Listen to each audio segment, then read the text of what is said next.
Langarica, staff attorney at the Center for Immigration Law and Policy at the UCLA School of Law, and immigration attorney Esther Valdes Clayton.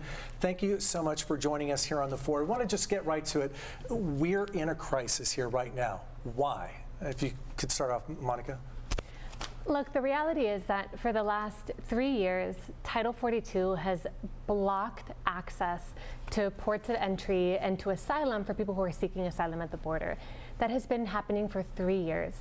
Unsurprisingly, that has resulted in a backlog of people who are waiting for doing exactly what they were told, which is waiting for their ability to exercise their lawful right to seek asylum.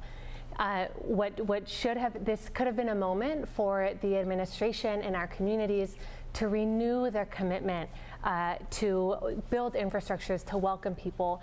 Instead, what we're seeing and what is adding to the confusion is the administration doubling down on more permanent restrictive policies that are going to put lives in danger. Esther, can you chime in on the same question? Well, it's needless chaos. This is chaos that was completely avoidable.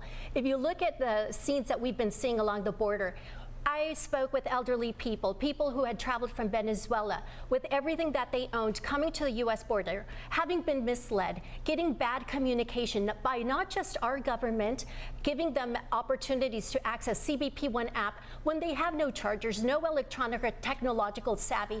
The amount of ineptitude and inefficiencies have been not just throughout our government policies, but also in the lack of effectiveness in terms of law enforcement. This could have all been avoided knowing that tonight at 9 p.m. our time, we were going to be faced with one of the largest humanitarian crises that we've ever seen. And to see that our government's not prepared for this, it's unacceptable. Let me just sort of piggyback on that point that you just made. There are hundreds of people, thousands of people daily arriving to the border. Who gets selected to stay here and who's going to be turned away? Because all of these people have hope that they are going to stay. Imagine there's three main paths. One is for people of foreign nationalities, Cubans, Venezuelans, and Haitians. They get a sponsor and they're allowed in 30,000 a month. If you're not of those foreign nationalities, then you have to go on CBP One app, get an interview, get access for an appointment, not to present your asylum claim, but to be able to be seen, probably paroled into the United States. And that's where you are able to go into the credible fear interview, possibly being able to go into the asylum and the immigration court system.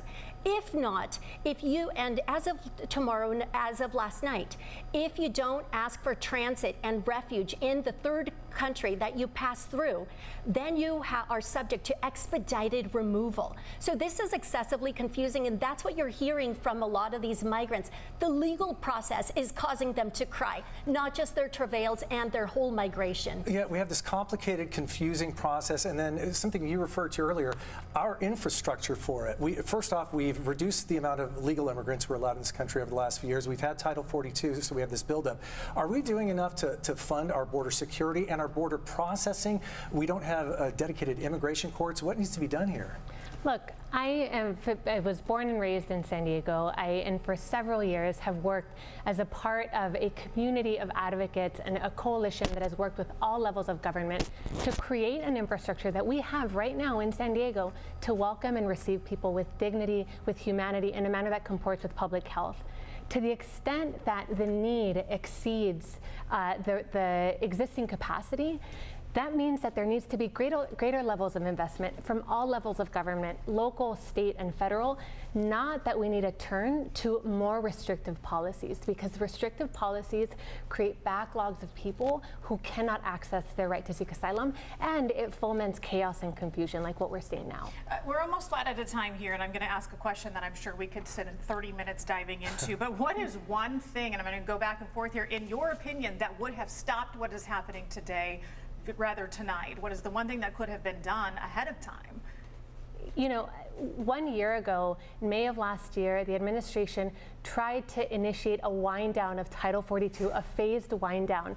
But that wind down, that termination 1 year ago, was blocked by a federal court in Louisiana in a case brought by a coalition of Republican-led states that blocked the termination of Title 42. And as a result, for the last year, not only has the backlog of people waiting to seek asylum grown, but the administration has not been in a position to, in a more orderly manner, phase out Title 42. This falls on Congress. We're both lawyers. This is legislative inaction at its core.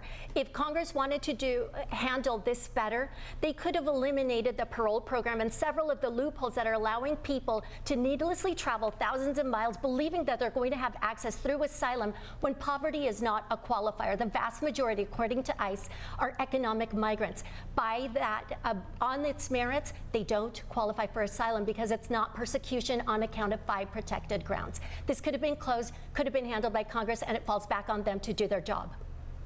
And we do know that both parties had the chance, both had the House, Senate, and presidency, and neither took any real action on any real legislation. And here we are. All right, Monika Langarica, Esther Valdes, Clayton, thank you both for your expertise. We've learned so much in this short time and wish we could do it all day. Thank you so much for being here. Thank you.